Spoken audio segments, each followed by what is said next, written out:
लोकशाहीचा बुलंद आवाज, रिपब्लिकन वार्ता, महाराष्ट्र। दसक घाटावरील गोदावरी नदीपात्रात एका अज्ञात महिलेचा मृतदेह आढळून आल्याने परिसरात एकच खळबळ उडाली आहे। शुक्रवारी सकाळच्या सुमारास नदीपात्रात मृतदेह तरंगताना आढळून आला। याची माहिती मिळताच नाशिक रोड पोलीस घटनास्थळी दाखल झाले।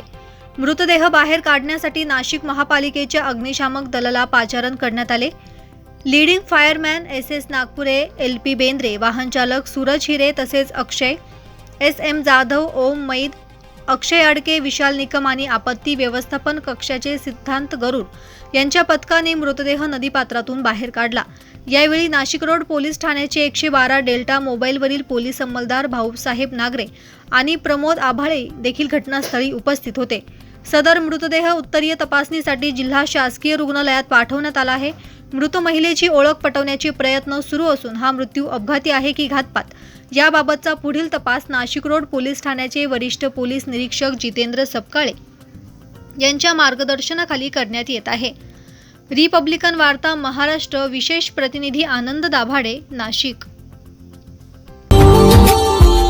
Subscribe now and press the bell icon.